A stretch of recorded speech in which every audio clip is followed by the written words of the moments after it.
Ensemble. Garde.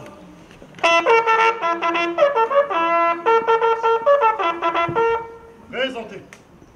En.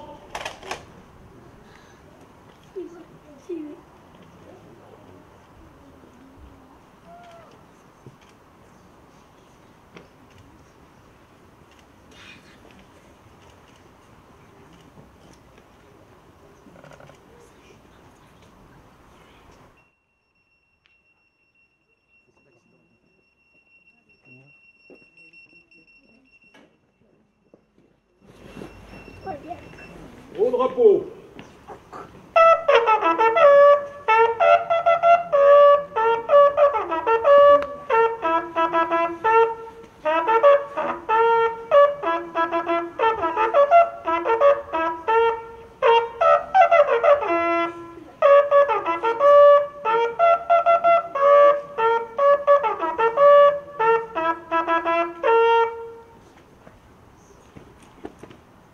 Reposez. En. Repos.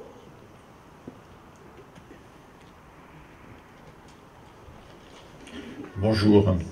Je tiens d'abord à remercier toute la population qui est venue nombreuse à cette cérémonie du 103e anniversaire de l'armistice de la fin de la guerre 14-18. Je voudrais remercier aussi le détachement de la 13e demi-brigade de la Légion étrangère basée à la cavalerie qui nous fait l'honneur de participer à cette commémoration. Je vais vous lire la lettre de la ministre. Donc c'est une lettre de Mme Geneviève Jarieussec, ministre déléguée auprès de la ministre des Armées, chargée de la mémoire et des anciens combattants. 11 novembre. La fin des combats de la Grande Guerre a marqué les consciences et imprégné les mémoires. Événement qui transcende le temps et franchit les générations. Nul besoin d'ajouter une année ou un millésime, ce jour et ce mois ont intégré depuis plus d'un siècle notre patrimoine commun. À la 11e heure du 11e jour, du 11e mois, après 4 interminables années, le canon s'est tu. La fureur s'est calmée. Le dernier mort, le dernier tir, la dernière détonation. Depuis Compiègne, où l'armistice a été signé à l'aube, jusqu'au front, du premier des clairons à tous les clochers de France, de l'esplanade de chaque ville à la moindre place du village, une déferlante de soulagement, un soupir de délivrance ont traversé le pays de part en part. Derrière l'allégresse, derrière le tricolore flottant aux fenêtres et les Marseillaises triomphantes, partout le deuil. Les blessures inguérissables, les ruines matérielles, morales et humaines qui se sont installées pour longtemps. Des mères et des pères qui n'ont pas retrouvé leurs fils, des fratries qui n'ont pas retrouvé leur père, des épouses et des époux qui ont perdu l'être aimé. Le pays est traversé par la sourde évidence que rien ne sera plus jamais comme avant. En ce jour, dans les nécropoles, devant les monuments aux morts, sur les places de toutes nos cités, toutes les générations rassemblées, nous nous souvenons de ceux qui se sont battus pour la France entre 1914 et 1918, de ceux tombés au champ d'honneur sur tous les fronts, d'Orient et d'Occident. Nous nous souvenons du combat valeureux de tous ceux qui, venus des 5 continents, ont défendu un sol qui n'avait auparavant jamais foulé. Les noms gravés sur nos monuments aux morts nous rappellent constamment les valeurs d'honneur, de courage, de dévouement et de bravoure. Ils nous rappellent la fraternité des armes. La même fraternité unit toutes les filles et tous les fils de France qui œuvrent aujourd'hui à la défense de notre pays et qui mènent notre inlassable combat pour la liberté. La même fraternité mémorielle qui, chaque 11 novembre, nous réunit pour honorer les combattants de tous les conflits, pour rendre hommage à ceux qui ont accompli leur devoir jusqu'au don suprême. La nation salue la mémoire des soldats morts pour la France en 2021. Aujourd'hui, dans un même mouvement, la France reconnaissante fait cortège au cercueil d'Hubert Germain jusqu'à la crypte du mémorial de la France combattante au Mont-Valérien.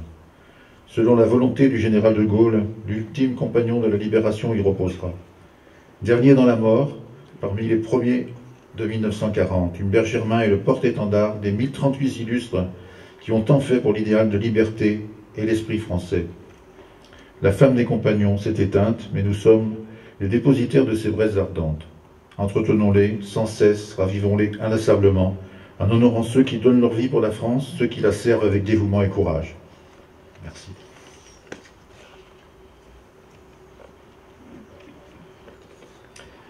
Le 11 novembre 1918, à 11 h exactement, résonnait sur le front le clairon de l'armistice. La Première Guerre mondiale s'achevait avec son cortège de souffrances inouïes, 1 400 000 soldats français tués, 5 millions de blessés, 1 100 000 enfants orphelins. Le tribut en perte humaine a été effrayant pour tous les belligérants et a marqué dans leur chair les nations impliquées dans ce conflit. Ce 11 novembre est à jamais gravé dans nos cœurs comme jour de victoire et jour de paix. Ce même jour, nos grands-pères, ou arrière-grands-pères pour les plus jeunes, ont ressenti un sentiment de fierté d'avoir gagné après 4 années de combats acharnés et incertains, parmi les plus durs de l'histoire de France. Le deuxième sentiment qui a animé le cœur de nos poilus et le cœur de la nation tout entière fut le soulagement. Le soulagement d'en avoir fini avec cette guerre et son cortège de malheurs, d'angoisse et d'incertitude. Le troisième et dernier sentiment qui a animé un peu plus tard sans doute le cœur de nos soldats et l'esprit du peuple français fut l'amertume.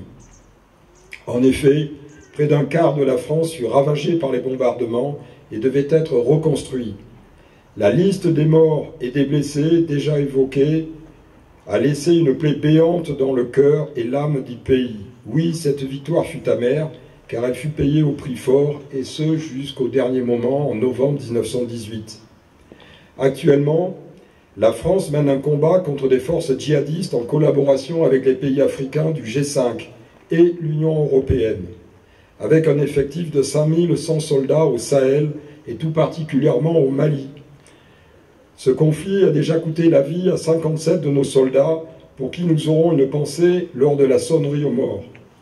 Par ailleurs, la France a engagé 600 soldats en Irak et en Syrie. Au total, ce sont 30 000 hommes déployés pour assurer notre sécurité, dont 13 000 sur le sol métropolitain. Enfin, il faut savoir que les armées françaises s'entraînent sur différents scénarios d'engagement, dont un conflit majeur de haute intensité de État contre État.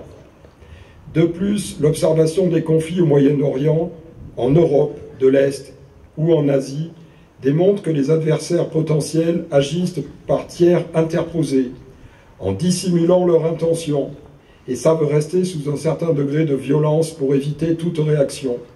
Nos armées doivent donc être capables de connaître, comprendre et décider rapidement des actions à conduire tout en assurant leur propre sécurité. Enfin, la guerre s'étend à de nouveaux domaines, comme le cyber, l'espace au-dessus de nos têtes, pour lequel les armées ont créé des organismes adéquats afin de prendre en compte ces nouveaux milieux de guerre. Pour terminer, depuis 2012, le 11 novembre est devenu la commémoration de tous les morts tombés sur les champs de bataille ou en opération extérieure. Aussi, nous aurons une pensée particulière pour les 7 militaires morts pour la France depuis la dernière commémoration du 11 novembre 2020, à savoir le colonel Sébastien Botta, le brigadier Dorian Issakagnan, le brigadier Quentin Pochet, le maréchal des logis Taneri Maury, le sergent-chef Yvonne Wynne, le brigadier-chef Loïc Rissier, et enfin le sergent Maxime Blasco. Vive la France! Garde.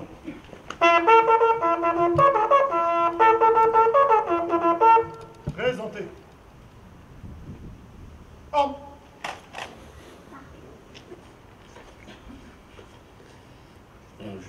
Je vais énumérer tous les noms des sévéragués qui sont morts pour la France. Donc nous allons dire mort pour la France après chaque nom cité. Basile Aguillon, mort pour la France. Albert Aiguille, mort pour la France. Eugène Aiguille, mort pour la France. Jean Aiguille, mort pour la France. Louis Aiguille, Paul Aiguille, mort pour la France. Victor Alauzet, mort pour la France. Georges Albuy, mort pour la France. Armand Aragon, mort pour la France. Joseph Barre, mort pour la France. Victor Bastide, mort pour la France. Édouard Bernon, mort pour la France. Brasse Maurice, mort pour la France. Lieutenant Claveto, mort pour la France. Durand Paul, mort pour la France. Gazagne Auguste, mort pour la France. Leiral Ernest, mort pour la France.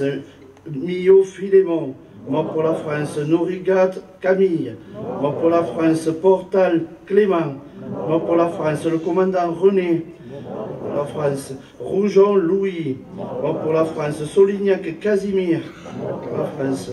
Vaquier Léopold, mort pour la France. Vaquier Louis, mort pour la France. Vergély Fernand, mort pour la France. Guerre d'Indochine, David Léon, mort pour la France. Guerre d'Algérie, Vincent Joseph, mort pour la France. Et j'ai une pensée pour tous les anciens combattants qui sont disparus depuis toutes ces années.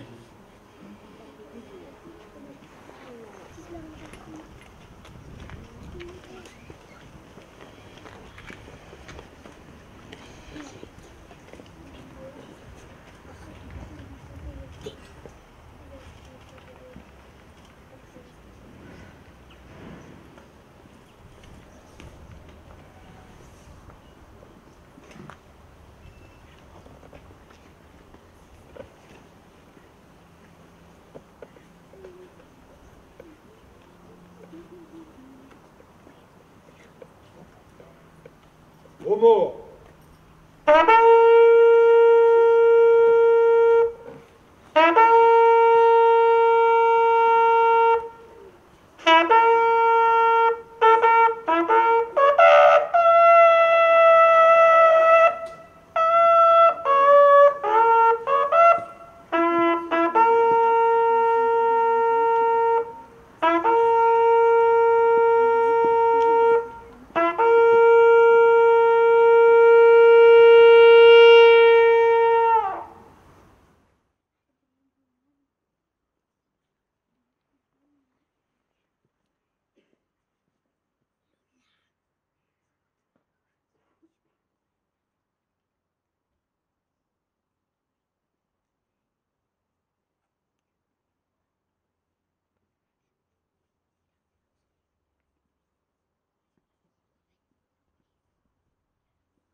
Reposez. En. Repos.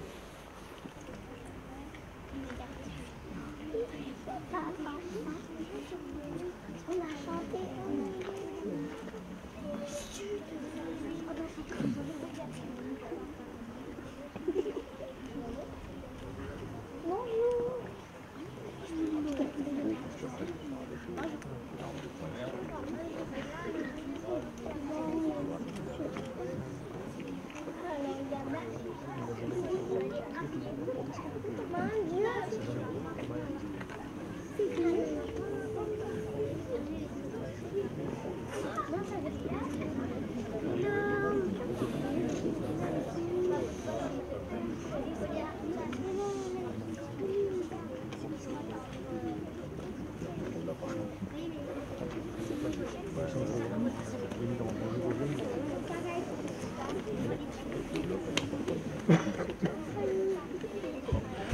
Donc la cérémonie est terminée. Je vous invite à venir prendre le pot de l'amitié dans une des salles de l'ancienne mairie. si vous voulez venir nous suivre, ce sera avec bonheur. Merci encore d'être venus si nombreux. Puis merci au détachement de la 13e brigade. Merci beaucoup. Au revoir. Bonne journée.